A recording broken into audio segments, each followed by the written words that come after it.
Coucou les gens, je suis content de vous retrouver pour ce que j'espère être une nouvelle série de vidéos ou une série de nouvelles vidéos consacrées à l'apiculture professionnelle. En l'occurrence, ben voilà, c'est Bibi, hein.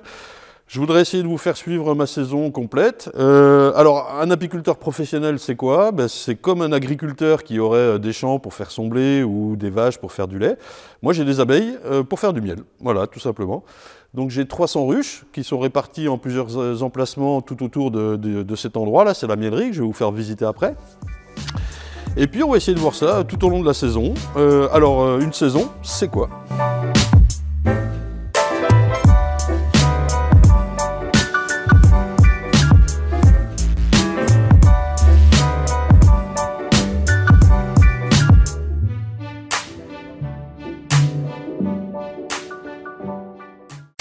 Alors le déroulé de la saison, eh ben voilà, je vous ai fait un petit calendrier, hein, voilà, c'est assez clair je pense, vous connaissez les mois de l'année, c'est parfait. Alors, il faut savoir que je vais le mettre en vert, on a très peu de temps pour faire du miel.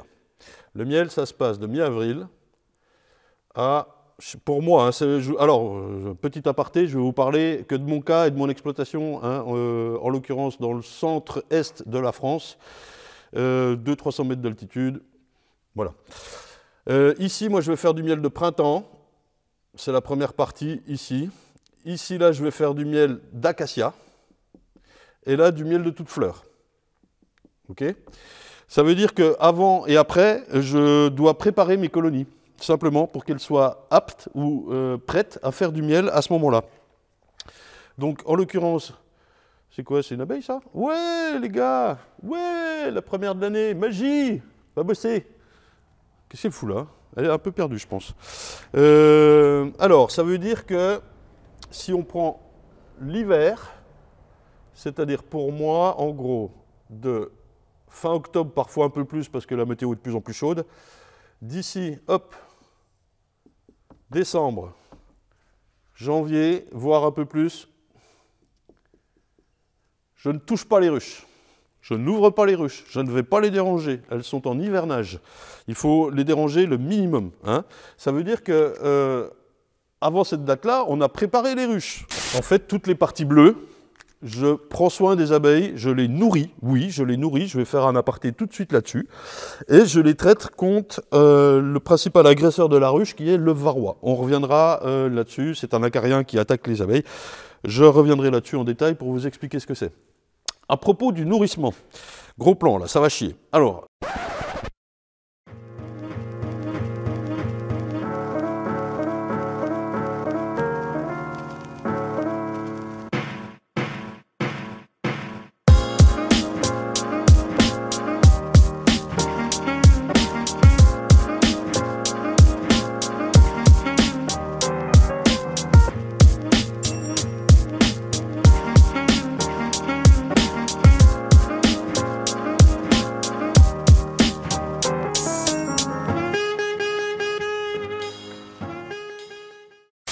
ouais les gens, je reviens sur le nourrissement, après ça fait un peu bizarre.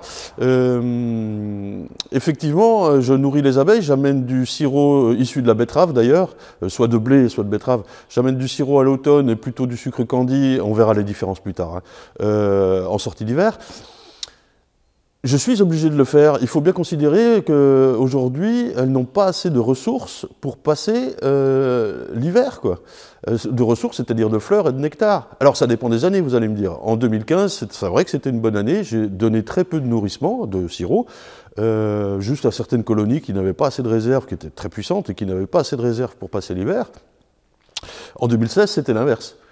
Très peu de miel produit pendant l'année, donc moi-même j'ai très peu récolté de miel, par contre j'ai donné beaucoup de sirop, et il faut bien comprendre que c'est pas avec le miel qu'elles avaient produit en 2016 qu'elles auraient pu passer l'hiver. Il a bien fallu que je nourrisse, quoi.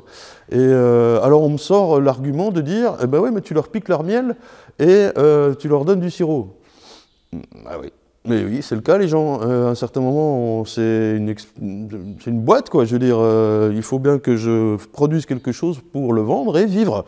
Et vous n'allez pas dire, par exemple, à un agriculteur qui produit du lait, eh ben tiens, tu as piqué le lait qui était destiné aux veaux. Non, ça ne marche pas comme ça, vous n'allez pas lui dire ça, quoi. Donc voilà, on est bien obligé. J'avoue, je reconnais, si je ne pouvais pas le faire, je ne le ferais pas.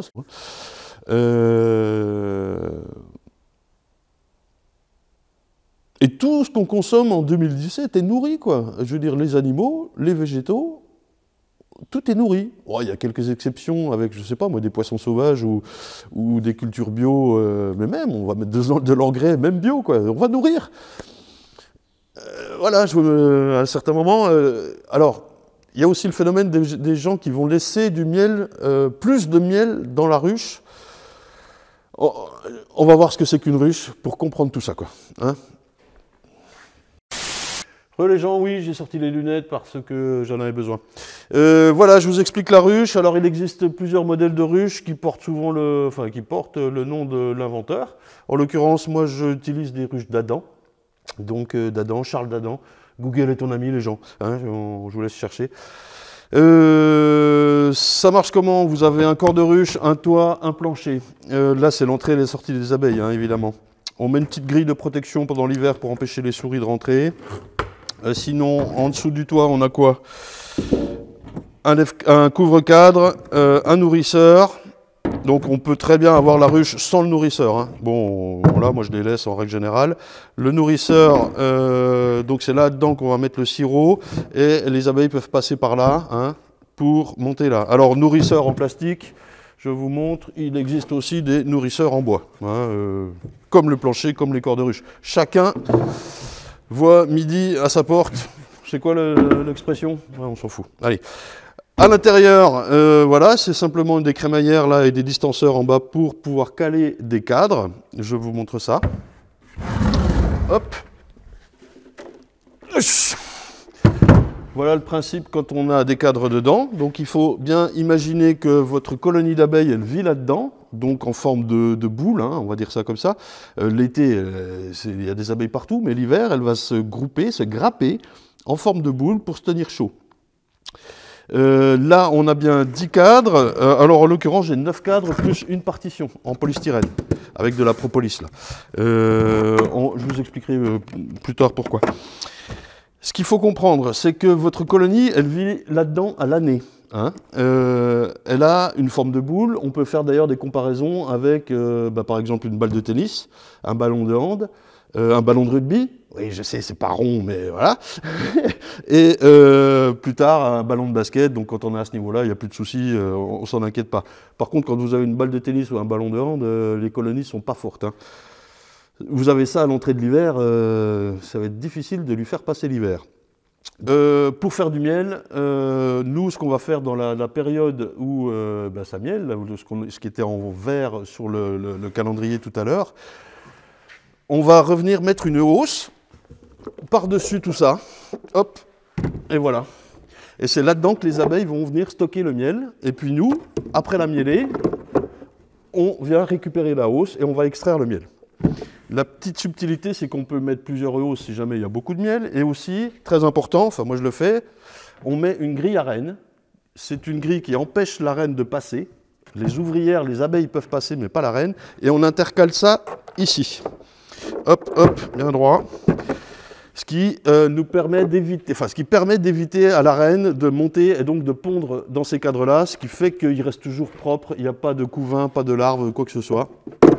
Il n'y a que du miel. Voilà. Pour en revenir à la taille de la colonie d'abeilles qui est là-dedans.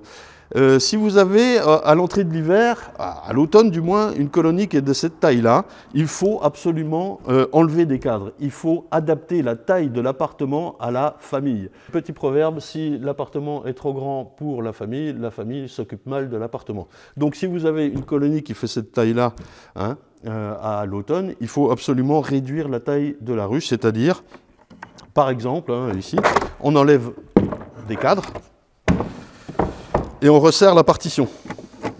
Voilà.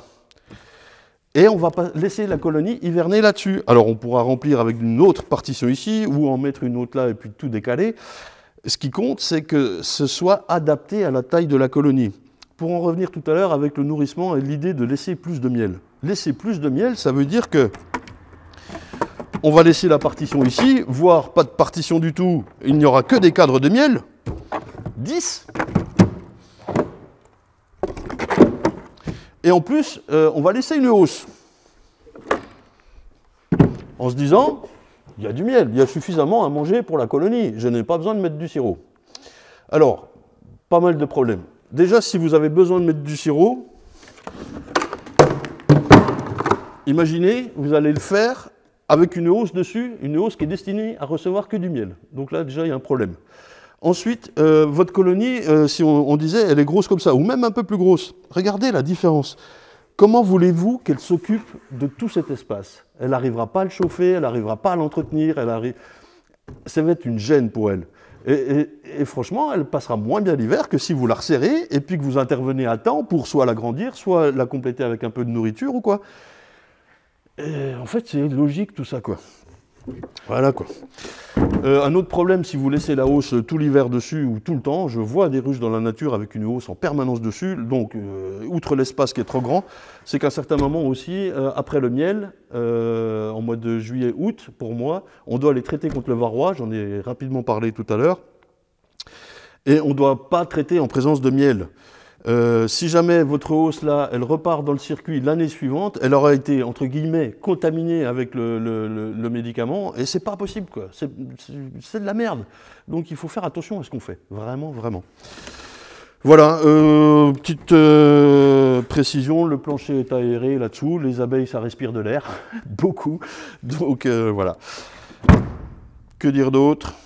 Je pense qu'on en sait déjà pas mal, on va aller faire un petit tour. Allez. Que dire d'autre? Je pense qu'on en sait déjà pas mal, on va aller faire un petit tour. Allez.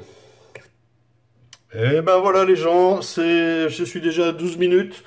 Donc je vais faire des petites vidéos hein, toute cette saison. Je vais essayer de vous montrer le boulot, mais en même temps, vous voyez, j'aurai pas énormément de temps à dispo. Donc ben, on s'arrête là. Et puis prochaine vidéo, on va aux abeilles, promis quoi. À ce coup-là, on va y aller quoi. Allez, ciao!